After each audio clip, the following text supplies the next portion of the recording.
Alright, Saturday, July 5th, 2008. The women's tournament is all finished up, and the men are in the finals tomorrow. Rafael Nadal and Roger Federer. I've got my Nadal shirt on. I hope you guys can see it. This is Stickitwear, stickitwear.com. I wore my saffron shirt last week, so pulling for my Rafa, my boy. He's in the finals against five-time defending champion Roger Federer. But if you watch the semifinals, which I did on Friday, not very high quality tennis by Nadal in his win against Schüttler. He got the job done, and I think that Rafa's kind of always been a player who gets the job done when he needs to.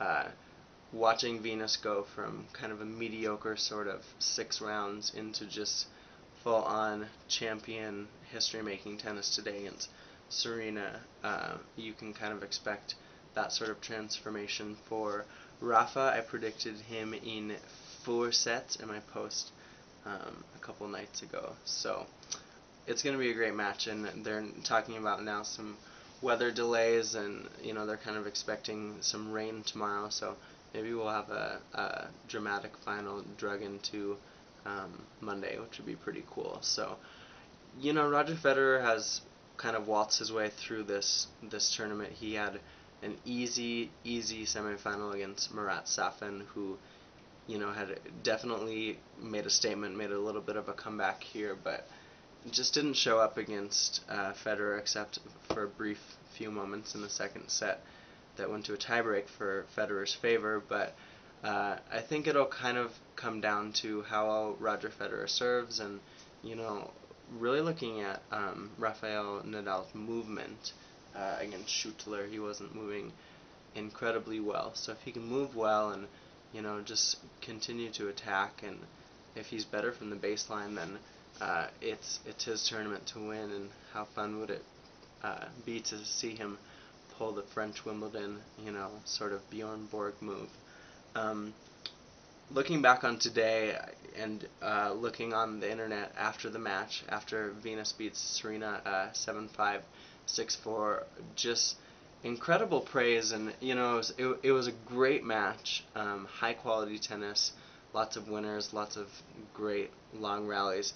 It was interesting to watch and see the crowd, and though she's not my favorite person, Mary Carrillo was very keen to point out that the crowd was very sort of unsure of how to act throughout the match. There wasn't loud cheering. There was no sort of boisterous getting out of your seats and cheering after a long point or whatever. And there weren't a ton of those points. There was a lot of, it was very much a classic grass court, Venus pulling on the string sort of match, in which the points were short. Venus came to net a lot, big serves, big ground strokes, but the crowd really never got into it. In a lot of sense, it was kind of a subdued atmosphere, but it really was high quality tennis. And I always enjoy high quality tennis, and then if you can throw a curveball in some drama, I always enjoy that too. But this was just plain old white bread sort of incredibly high quality women's tennis, and it was great to see the Williams sisters on the stage playing the way that they did, and playing as champions. And Venus deserved every bit of the title that she had, and everyone's talking about the 2 for 13 breakpoint conversions.